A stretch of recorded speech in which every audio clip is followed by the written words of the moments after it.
One of the most salient features of our culture is that there is so much nonsense. Does it not seem like our modern world is full of misleading or empty claims? That wherever we look, there is someone trying to hoodwink us, to fool us into believing them for some nefarious purpose. They might be looking to sell us something, or to indoctrinate us into a particular worldview, or to just manipulate our minds without us ever realizing.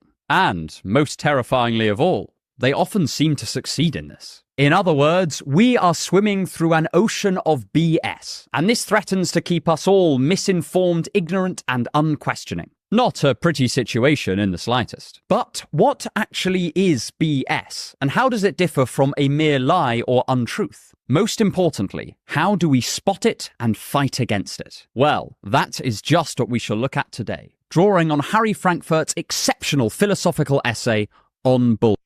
Get ready to learn just how much of your life is total BS, how this can sometimes be a good thing, and how an old linguistic theory from a dead Austrian can totally change your outlook. As always, bear in mind that I cannot talk about every relevant bit of philosophy here, and so I will inevitably leave some stuff out. But I encourage you to look into this topic in more detail if this video whets your appetite. It is a fascinating little subfield of philosophy. To start, let's ask, what is BS? And why does it matter? But before any of that, I want to thank our wonderful sponsors, Skillshare. Skillshare is an online learning platform where you can take various classes on everything from video editing to touch typing to music theory to card tricks. I am currently in the process of moving house. If you were to look to my left, you would see just loads and loads of unpacked boxes. So I have been loving the Skillshare class of Lauren Cox on interior design. It will be very helpful for making sure that my next place doesn't consist entirely of unevenly stacked bookshelves and a bare mattress. I really enjoy using Skillshare. They're brilliant, both for developing my more professional skills like video editing or touch typing, which is what I worked on last month, but also just for having something to watch when I'm procrastinating or tired that allows me to learn something new rather than sat on Facebook or daydreaming about becoming an astronaut. The first 500 people to use my link will get a 1-month free trial of Skillshare. So, give it a click and try it out. And thank you, my wonderful viewer, for watching this interlude the whole way through. 1. A theory of BS. Imagine that I am making a dating profile and I set my height to 6'3". Now, this is not true of me. I'm about an inch shorter than that. But if someone wasn't good at judging height from a distance, this is a falsehood I could definitely get away with. And it has the potential to reap certain dividends. The taller you are, up to a point, the more attractive you are generally perceived to be, at least as a man. Most people would say that if I were to deliberately put down the wrong height on a dating app like this, that would be deceptive. I would be lying. That is, I would be knowingly feeding someone false information in order to achieve some end. In this case, having people swipe in the affirmative direction on my profile. But is this BS? According to Frankfurt, the answer is technically no. This is because, while I am being deceptive, I still ultimately care about the truth. I'm consciously rejecting it in favor of dating success, but I am still acknowledging its existence. Importantly, the discourse as a whole is still connected to the truth. It is just I am violating that truth norm by lying. But imagine instead that I'm giving a speech at a political rally, and I say something like, you know, the other side, they're just not made of the same stuff we are. They're not up to scratch. Is this statement a lie or not? Well, it might be. It depends on what I mean by the same stuff and up to scratch. But, in effect, the statement I've made is just too vague to be evaluated in terms of truth. It does not really express a proposition at all, but instead gestures at something that I think the audience will agree with. It is not that I'm deliberately subverting the truth, but truth is just not a criterion I'm considering in making my statement. For Frankfurt, this is what would make my statement BS. For him, whether something is BS or not is not to do with whether it is true, but rather whether truth is a relevant factor for the speaker and the linguistic context at all. One of the ways this can come about is by vagueness, but as we'll see, there are many different forms of BS. It can be helpful here to contextualize Frankfurt's idea in the philosophy of an old friend of the channel, Ludwig Wittgenstein. In Wittgenstein's philosophical investigations, he proposes a new way of analyzing language that revolutionized philosophy and linguistics. He noticed that often when people are talking, they're not particularly interested in the content of what they are saying, but are instead playing a sort of social game. For instance, every Sunday, a few friends and I meet up for dinner, and there's normally some good-natured ribbing that goes on. My friend might make a joke about how I desperately need a new haircut, or about how I'm hopeless in social situations that don't welcome impromptu philosophical discussions. The content of these statements might be true, but my friend is not making them in order to simply assert that I have these flaws, but rather he is making a move in the language game of friendly banter. He could have replaced those precise observations with almost anything, and yet the overall thrust of the comments would remain the same. He is, rather sweetly, letting me know that I am a fundamentally flawed person and that he loves and cares for me nonetheless. I will do the same thing back to him, and paradoxically, we will all become reassured of our closeness and friendship. But none of this complicated social dynamic is communicated in the content of the propositions. It is laid over the top of it. And this is such a stark example because, if anything, the contents of the statements examined out of context would lead us to believe my friend and I are fighting.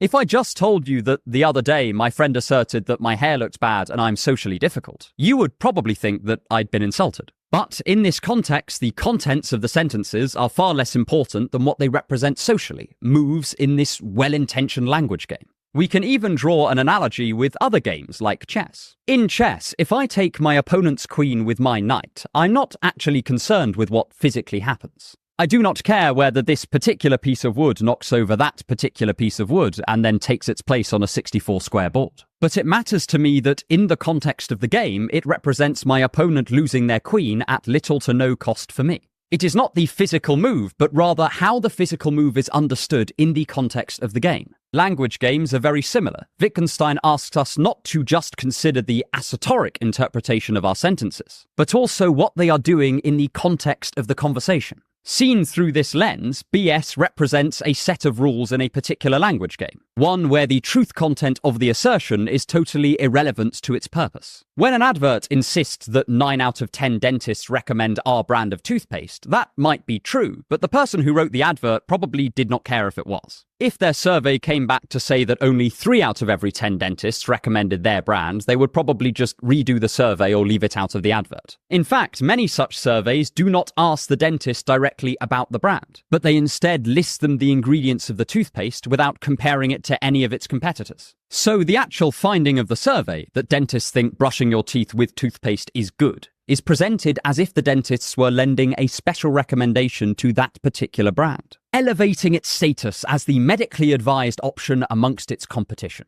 This is classic BS. The statement is not really a lie. Dentists did truly recommend that toothpaste 9 out of 10 times. But the people presenting that fact have no particular interest in the truth of the statement. They are just using whatever tools are at their disposal to get you to believe a certain thing. Frankfurt's analysis of BS is less about what is said and more about why it is being said and the move it makes in the wider context of the language game. To take another example, let's look at some faux deep emotional quotes. When someone says, "If you can't handle me at my worst, you don't deserve me at my best," what are they really saying there?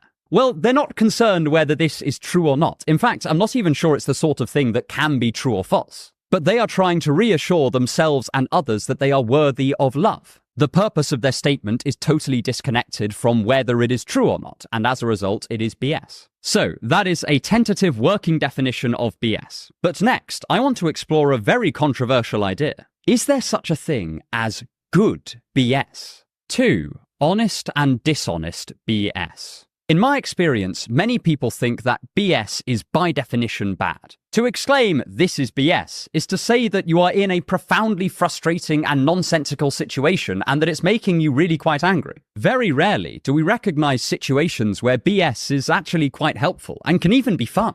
And an underexplored part of Frankfurt's analysis is that he recognizes this important social function of gentle BS. And I'm going to draw on his work to delineate a difference between what I will call honest BS and dishonest BS. The example Frankfurt gives for positively tinged BS is of friends having a sort of half-jokey debate. In this sort of situation, there is a definite gap between the opinions expressed by the speakers and the honest views that they hold. In effect, the notions of truth and honesty become irrelevant, and everyone is just playing with the ideas. To that extent, the discussion falls under Frankfurt's definition of BS. This can occur in more formal settings as well. Most official debating societies are pretty clear that they don't think that their events are actually settling the truth of the big questions of the day. They are rhetorical and dialectical games being played for our entertainment. Sometimes even the positions in the debate are just allocated randomly, and people have to defend whatever opinion is assigned to them. In such a situation, everyone is, to a great extent, BSing. But rather than this necessarily being a bad thing, it can bring joy and entertainment, both to the people participating and to anyone watching. Likewise, an informal, joking debate between friends can genuinely help us explore different ideas and perspectives on a topic without the social pressure to get it right. Everyone is working on the shared understanding that they are BSing, and that honesty and truth are only an afterthought in the discussion. But this is the very thing that makes it such a powerful social tool for exploring ideas. Without this element, the pressure to be correct would be back on, and the freedom to examine unintuitive or unlikely ideas would be restricted again. But, importantly, in these situations there is BS, but everyone knows it is BS. And if it was seen outside of that context, it would probably be received very poorly. There's a running joke I've seen online where people go, if our group chat is leaked, then we're all screwed. And I think this partly explains why. When statements that are seen as completely disconnected from the truth in one language game are understood in the light of another language game, one that is much more concerned with the truth, then an innocuous statement can suddenly cause deep emotional hurt or offense. To take an extreme example, if I am in a production of Hamlet and I talk at length about how I am seriously contemplating killing my uncle, then no one would bat an eyelid. But if someone just ran up to you and declared, Joe just said he's going to kill his uncle, then you might consider informing the police. From the perspective of Wittgenstein's language games, the context is just as important as the content of the statements. And in honest BS, the language game is understood by everyone involved to be non-serious, only barely related to the truth, and not reflective of the earnestly held beliefs of the speakers. However, this is only a fraction of the amount of BS on display in the modern world. A lot of the time, the very issue is that someone is BSing without being explicit about that fact. To return to the example of the toothpaste advert, when I hear that 9 out of 10 dentists recommend our brand, the persuasive efficacy of that statement entirely depends on me not interpreting it as BS, but rather an accurate and honest representation of the opinions of dentists on this particular brand. And this is what I will call dishonest BS. The toothpaste company might know that they are BSing, but I don't. So there is a mismatch between the moves being made at their end of the language game and the way it is received at mine. And they have an unfair advantage because there are a lot more moves on offer if you just don't care about the truth. It is a bit like playing chess against someone whose every piece can move like a queen, but not telling you that when you sit down at the table. So I would define dishonest BS as a situation where one or more parties in the language game are unaware that truth has become a minimal factor in dictating the statements that are said. It is important to note that on this definition, dishonest is not the same thing as unpleasant or malicious. When a self-help guru goes up on stage and tells you that if you just wake up at 4 a.m. every day and engage in a 20-step morning routine, then in a few years you will become the CEO of a FTSE 100 company and have a harem of attractive women and or Calvin Klein models, that might feel really good. It may be very motivating for the listener, and the speaker might genuinely feel like he is helping people. Hell, he might even be helping people in the case of the few who follow his advice, and it actually works out well for them. But that does not change the fact that it is BS on Frankfurt's analysis and dishonest BS on mine. Because, at the very least, the audience is not fully aware that adherence to the truth is often not a major factor in determining the contents of the presentation. Obviously, this does not go for all such speeches, but certainly a fair proportion of them. There is also the possibility that we can BS without even knowing it, and in all such cases, this would fall under the heading of dishonest BS. For instance, in the moment, the self-help guru might genuinely believe what they are saying, in a sense. But nonetheless, if truth has ceased to be a relevant factor in the language game, then they are still ultimately BSing. This also means that dishonest BS could occur in a situation where no one is aware that they're BSing. If you've ever babysat some squabbling siblings, then you'll know that they will pick up and drop positions based entirely on the expediency of the moment. Nonetheless, they will seem to passionately believe each and every one. They have ceased to care about the truth, but they are not conscious of this fact. All they are cognizant of is that they want to win this argument with their sibling, and as a sibling myself, I find this totally understandable. Perhaps the most unintuitive aspect of this analysis is that technically it means we can BS ourselves. In our inner monologue, we are both speaker and listener, and it is very easy to fool ourselves with self-talk that has no particular regard for what is true, but instead is what we find emotionally comforting. For instance, I might tell myself that the reason I am single is because of some deep, misunderstood, but very valuable quality of mine. And I would probably find that very reassuring. But if I wasn't BSing, it's probably more to do with the impromptu rants about Franz Kafka that normally occur around date 2. But next, I want to have a preliminary look at an age-old question. Why is there so much BS, and what makes it so hard to combat? 3. The tenacity of BS. Brandolini's law is the principle that it takes far longer to combat misinformation than it does to produce it. And I think the same holds for BS. If someone does care about the truth, then they will have an uphill fight on their hands as they beat back wave after wave of hastily produced BS and still find more on the way by the time they're done. But why is this the case? And what can it tell us about the pernicious nature of BS? Well, as we mentioned in the previous section, one reason is that the BSer has a lot more freedom in what they can say or do than someone trying to avoid BS entirely. They can make broad claims without ever having to check them, and employ every rhetorical strategy in the book to ensure their argument strikes at the core of our emotions. In Schopenhauer's The Art of Being Right, he outlines many of these dishonest techniques. They include deliberately oversimplifying the issue, using straw men, framing the debate in a dishonest fashion, and a whole lot more. When you don't have to care about what is true or being honest, then you have so many more options at your disposal. And what's more, these options are sometimes more persuasive than just being presented with a good faith argument or the bare facts on an issue.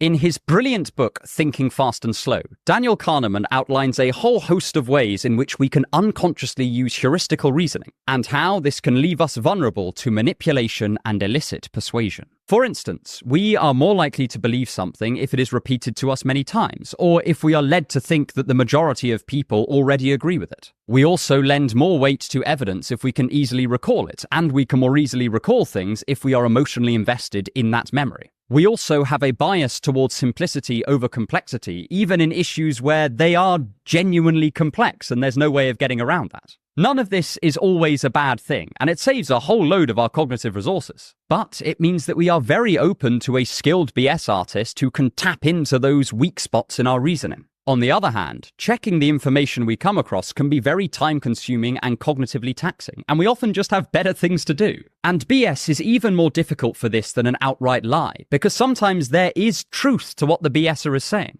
Not caring about the truth does not mean that a BSer will never tell the truth, but rather they will only do so if it is serving some other purpose. So one form of BS might be framing a genuine fact in a way that surreptitiously pushes a false narrative about the world. Such situations are especially tricky for the reader or listener, because if we were to straightforwardly fact-check the claims, they would come out as perfectly true. But nonetheless, it could still be misleading, and it could still be BS. Sometimes BS is so vague that it doesn't really say anything at all, but it is very effective at firing up someone's feelings, and then it becomes difficult to convince them out of this view. The idea that everything happens for a reason is often presented separately from any sort of theological or philosophical framework which would make it precise enough to really express a proposition about the world. After all, if we don't know what we mean by reason in this context, then the statement doesn't say anything. But a lot of people will still absorb this message because it is a genuinely comforting thing to hear, especially in times of trouble. Even though it is often pitched in a way that is so vague it is inevitably disconnected from the truth, it can slip through our defenses by appealing directly to what we want to think, rather than what it necessarily makes sense to think. And each person can just slot in their own definition of what reason means and go along their merry way. And there's nothing necessarily wrong with this. I'm sure that I believe lots of things because I find them comforting, rather than because I've examined them in precise logical detail. But I think it is the interaction between these two factors that partly explains BS's tenacity. Our cognitive biases and tendency to be persuaded by emotional resonance leaves us vulnerable to the tactics of a good BSer, while the added freedom that not caring about the truth grants the BSer allows them to exploit these weaknesses. When you put these together, it is no wonder that BS abounds. It turns out that BS is a very good way to convince a large swathe of people, and in some ways it's even more effective than a reasoned logical argument. The reasonable person has to stick to the facts, whereas the BSer can pick and choose which truths to reveal and which to obscure. They can dip in and out of truthfulness whenever it suits them. They have all of the advantages of the truth teller with none of the disadvantages. They can be more prolific, persuasive, and entertaining. So it is unsurprising that BS is so popular and that BSers have taken the world by storm. Arguably, they always have. Of course, if you are an expert in a field, you'll probably find it quite easy to see through BS specific to that area. But almost everyone is not an expert in almost everything. If you know all about the chemicals in toothpaste, you will probably be able to assess each brand's extraordinary claims on their own merits. But the rest of us are just left floundering. This could be one reason why BS abounds in popular areas. Things like advertising or politics, where we all have an interest and an opinion worth persuading, but very few of us are ourselves advertising executives or political masterminds. I bet I've been taken in by a whole host of persuasive advertising that is fundamentally BS. So, if we cannot evaluate each claim ourselves, then this begs the further question. What kinds of conditions are likely to lead to BS, and how do we spot them? Obviously, I can't give the final word on this, but looking at Frankfurt's essay, here are just a few of my thoughts. 4. The smell of BS. So, we now have a good idea of what BS is and the harm it can do. Next, I want to examine the factors that make BS more likely and add a small complication to Frankfurt's overall analysis. The first thing we can do to spot BS is check that we are not in an honest BS context. If someone is in the middle of their stand-up set, then unless they really go out on a limb, the audience is very likely to be aware that they are BSing. If you are in an appropriate BS-friendly context, then sure, the speaker is probably peddling BS. But that is to be expected and almost certainly not that misleading. At the very least, it is honest BS under our current definitions. But it does let you know to not take their statements too seriously. And this isn't a hard and fast rule. Sometimes stand-up comedians embark on a serious rant in the middle of a set, which at the very least presents as if they are no longer BSing.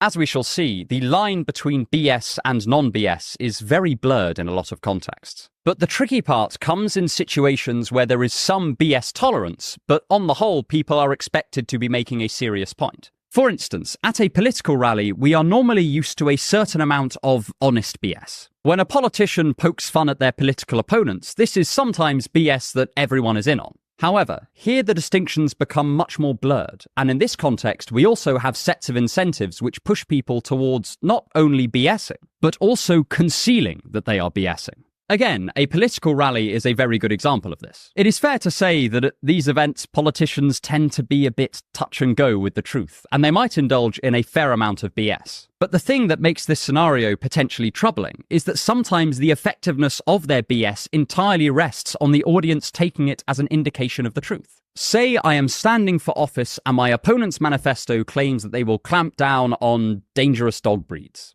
I might proclaim that my opponent is going to sneak into your house and kill your dogs. This is, to a large extent, BS. I don't care whether it's true or not, I'm just saying it for rhetorical effect. But the very impact of that rhetoric relies on my audience taking it as an indicator of what is true, if not the literal statement of the truth. They might not take that specific claim seriously, and they might even recognize that my specific wording is not indicative of reality. But they may still absorb the general message of the other side wants to hurt my dog. And for a lot of dog owners, that would be enough to give them pause for thought about who they were going to vote for. So, is this honest BS or dishonest BS? Well, it sort of depends. The audience would likely be aware that I am BSing at a literal level, but they would still interpret my statements as reflective of the truth. Situations like this are difficult to disentangle because it's hard to tell how much the audience is in on the BS. Likewise, in marketing, there is a strong incentive to disguise BS, since very few people will bother to check the claims made in an advert, and it will only be persuasive if the audience does not recognize it as BS. Again, this is evident in the dentist example from earlier.